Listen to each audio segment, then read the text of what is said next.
This is RTV6 News at 6, working for you. More violence today as a man in Beech Grove is shot and killed while in his bed. Our Mark Mullins spoke with his relatives who say it's time for a change. Plus, Fishers police issue a warning after an organized theft gang targets people in Hamilton County. We're working for you tonight with what you need to know to protect yourself. And more than 40 animals now have forever homes thanks to an effort by Indianapolis Animal Care Services. How you can still help the shelter save the lives of animals in need. Sunshine and warmer temperatures have returned. We nearly reached the 50-degree mark here in the Circle City today. Thanks for joining us here at 6 o'clock. I'm Nicole Griffin in the Storm Team 6 Tracking Center with meteorologist Kyle Mounds. Kyle, when I stepped outside, it just felt so nice outside to see that sunshine, warmer temperatures. It was great. Yeah, that combination really went a long way this afternoon in making things feel a little better than they did, certainly than earlier in the week. Want to take you back to about 2 o'clock this afternoon. We had those clear skies, so we can use the satellite to actually see where we still have that snowpack on the ground from around Crawfordsville and Lebanon and areas to the north. That limited the warmth a little bit, but still you made it into the 40s in Lafayette and Muncie. Temperatures right now, we find those numbers still around 51 in Bedford, 41 in Columbus and Indianapolis, and upper 30s in Tipton into Muncie right now. We see the big picture here. We've still got mostly clear skies, but those clouds are going to start to increase here as we go through this evening, but it's going to be dry for us. That temperature 40 degrees at 7 o'clock will slide back into the lower 30s by 10, so there will be a little chill in the air, but that wind still fairly light out of the northeast. Tonight, our low right around 30 degrees as those clouds return to the area. That sets the stage tomorrow for the return of rain chances. I think it's going to be dry for your morning drive, but as we get into the afternoon and evening, a different story. We'll talk more about how much rain to expect in a few minutes. Kyle, thank you. Tonight, police in Beech Grove are trying to piece together what led up to a deadly shooting at an apartment complex near Beech Grove High School. Investigators have been on the scene since the shooting happened around 10:20 this morning at the Beech Meadow Apartments on Diplomat Court. As they tried to sort out what happened and cope with losing a loved one, relatives spoke with RTV6's Mark Mullins. Why you didn't lock the door? Why you didn't lock the door? Grief, shock, and disbelief. Just hurt, something just doesn't seem right now, so we're just trying to get it all figured out. Hollis Ford can't believe his nephew is gone. Relatives of 28-year-old Devon Ford want to know who killed him and why. My nephew was in there asleep. I shot him while he was asleep. Police say the victim was found in his bed. Devon had worked for Celadon Trucking as a driver and was taking care of his nephew, according to relatives. We were hearing that the nephew went out to take out some trash, and that's when the incident was alleged to have occurred. Through an unlocked door?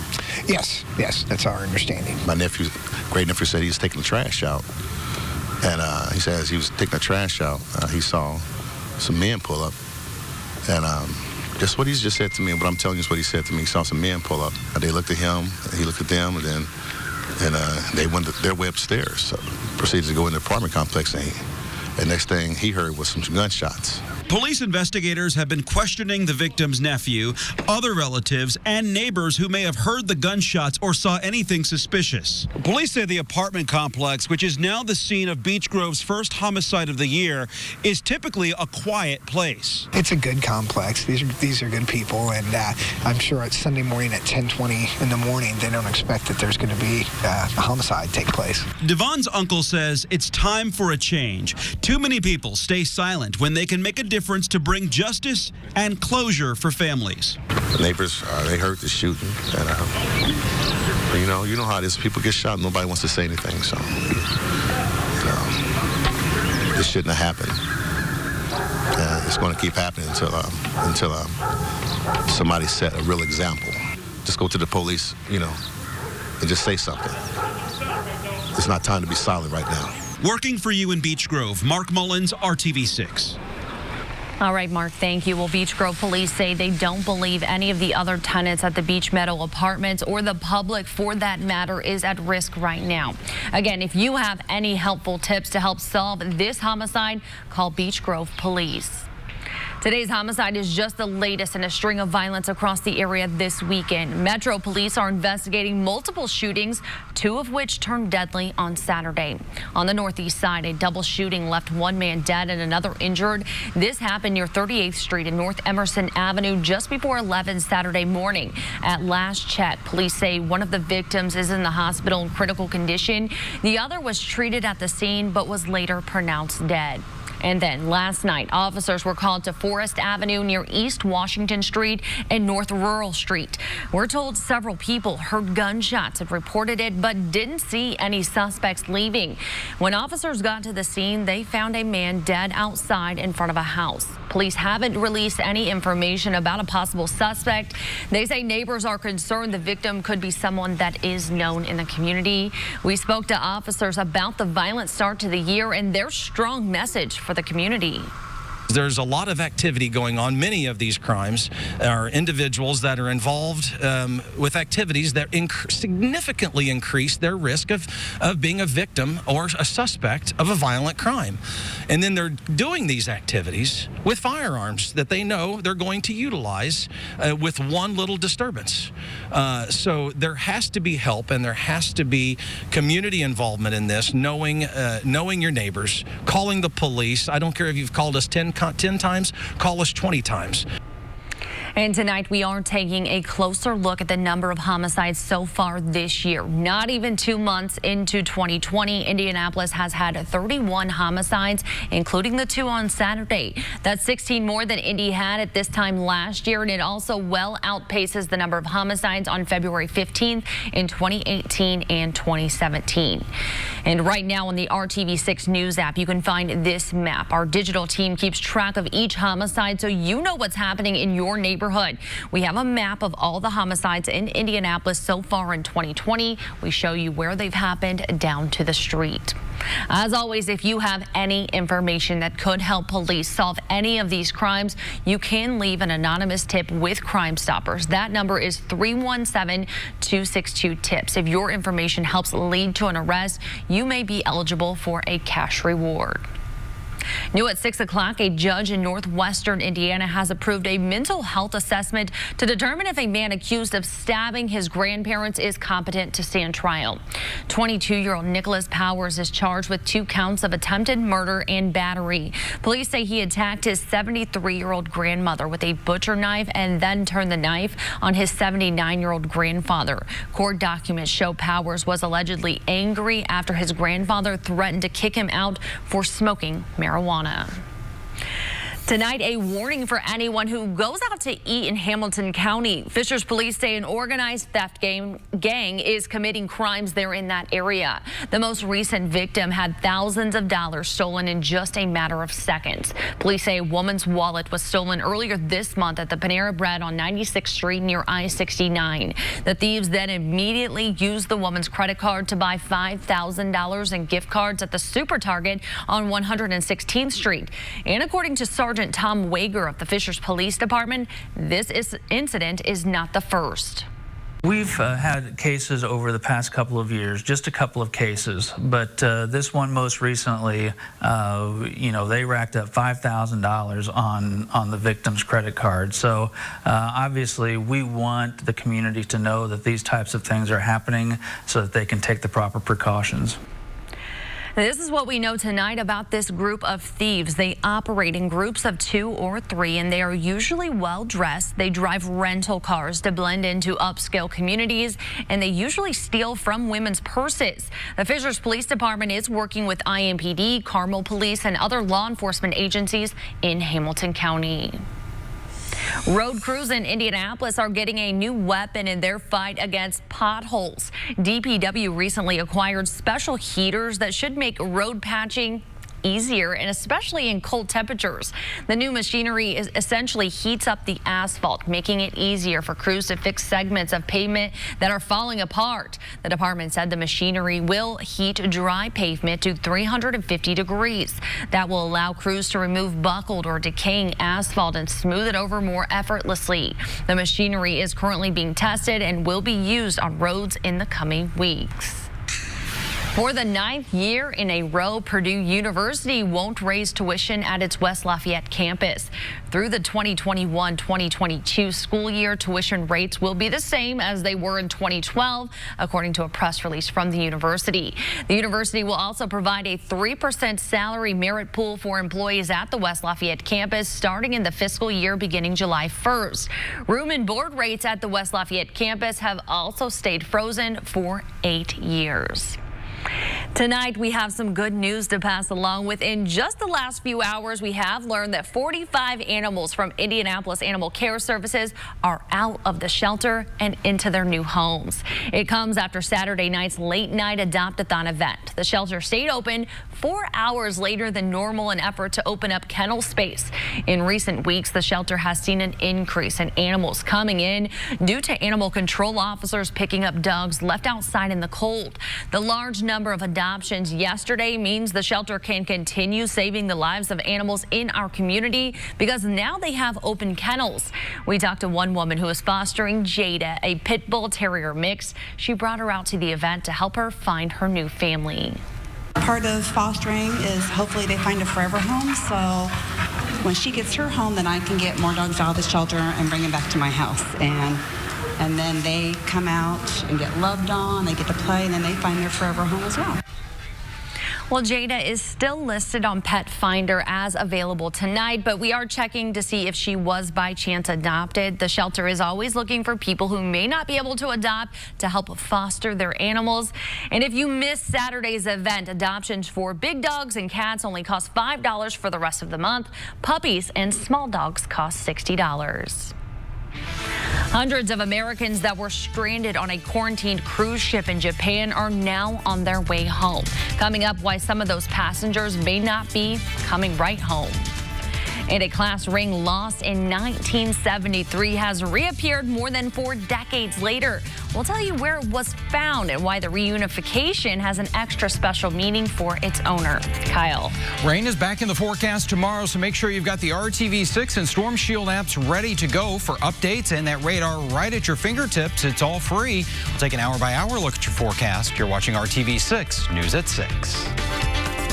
But only at Ashley Home Store. This is home. This is RTV6 News at 6, working for you. Fears of coronavirus left thousands of passengers stranded on a cruise ship quarantined in Japan. After weeks of waiting, some 400 Americans who were aboard the Diamond Princess are finally now headed home. But as David Daniel reports, the evacuees face a mandatory quarantine once they're stateside. The buses are starting to line up. Americans aboard the Diamond Princess cruise ship are on their way back to the U.S. Docked off the Japanese port city of Yokohama since February 3rd, thousands of passengers remained on board as health officials confirmed more than 350 cases of coronavirus, the largest concentration of cases outside mainland China. They are here to take us away. From the balconies of their cabins, passengers watched as teams in full-body suits boarded the ship to escort them off one by one. Sometime after 6 is when you're going to start disembarking from this. Some 400 Americans loaded into buses destined for Tokyo, where 2 planes chartered by the U.S. government waited to bring them home. While the Diamond Princess cruise ship is finally behind them, it's not the end of the journey for those Americans headed home. Both flights are destined for U.S. Air Force bases, one in California, the other in Texas. Once they arrive, passengers face a mandatory 2-week quarantine. Are we for sure going to be quarantined for 14 days? Yes. I didn't like that answer. The Department of Health and Human Services, along with the CDC, will monitor evacuees for symptoms of coronavirus. Anyone who tests positive or exhibits symptoms will be transferred for further evaluation and treatment. I'm David Daniel reporting. Well, 46 Americans are among the more than 350 confirmed coronavirus cases aboard the Diamond Princess. Those people or anyone who shows symptoms will not be allowed to take the U.S. flights home. They will remain in a Japanese hospital for treatment. Well, today was all about the sunshine, but that won't last long. A couple of rainy days are in the forecast. Let's get right over to Storm Team 6 meteorologist Kyle Mounds. Yeah, but Nicole, that sunset right now is beautiful across central Indiana, kind of capping off a very nice weekend here. Now looking west over downtown Indianapolis, we enjoyed some dry weather in both days, at least central and southern portions of the state, making it into the 40s and some of us even the 50s. Right now it's 41 downtown, 37 for you in Kokomo, and 47 degrees in Bloomington. Even with that wind, it's light, but it's out of that northerly direction. So thank you, sunshine, for warming us up this afternoon. Temperatures tonight, they'll be sliding back as we have those clear skies. I think gradually we'll increase the cloud cover, but down to 25 in Lafayette, 27 in Danville, and right around 30 degrees in Columbus for your Monday morning. Now the clouds are going to be back with us, but I think it is a dry drive as you head out on Monday morning. Temperatures will be right around that 30-degree mark. As we go through the morning hours, even to the lunch hour, temperatures will make their recovery right around 40 degrees. And as we go into the afternoon, we'll settle into the middle and upper 40s. That's as rain chances increase here a little bit, especially as we go into the evening. So here's a look at TrueCast, 1:30 in the afternoon. Between now and then, we're dry. We start to see a few of those isolated rain showers. We go into the afternoon for that evening drive, especially Indianapolis areas to the north. That's where we're going to see some more of that rain, and then it becomes more widespread as we go into our Monday night, and eventually we'll start to slide off to the south and east. But again, it looks like it's all going to be rain for us this go around as we're going to be warm enough. And as we get into Tuesday morning, the rain moves out of here pretty early in the day, but we're talking about another quarter to possibly a half inch of rainfall in a few locations here by Tuesday morning, something we really don't need, because as we look for the month, we've already picked up nearly 3 inches of rain, and we're only a month and a half into the year. Already over 8 inches of precipitation has fallen, so that's why the ground is so soggy and saturated. But after this, things are going to dry out. We'll see those rain showers moving out early on Tuesday, 43 the high there. Then we actually see quite a bit of sunshine coming our way, but it will be cooler, 38 degrees for the high on Wednesday. And we'll see those lows back into the teens Thursday and Friday morning with sunshine, but recovering next weekend with highs back in the 40s. When I left the house today, I called my fiance. I said, you need to get outside. It is nice outside. Take advantage of it while we can, for sure. All right, Kyle, thank you. We'll be right back after this break. Big money at Menards. The end of tonight's NBA All-Star Game in Chicago is going to look a little different, all thanks to a Ball State professor. There will be no game clock during the fourth quarter of the All-Star Game. Instead, the teams will play to a target score. The first team to meet or exceed the target score will win. There will be no overtime no matter what. It's called the Elam ending because it was invented by Ball State University professor Nick Elam. You may have watched the basketball tournament or TBT over the summers on ESPN. The Elam ending has been used in that tournament, so it has been tested in real game situations. The game starts tonight at 8. We'll be right back. X5 Gateway. Click, call, or visit a store today. A class ring that vanished in 1973 is now back with its owner more than 4 decades later. Deborah McKenna says she took her then boyfriend Sean's class ring off to wash her hands in a department store, but left it by the sink. When she went back, the ring was gone. Luckily, he was understanding, and the two eventually married and started a family.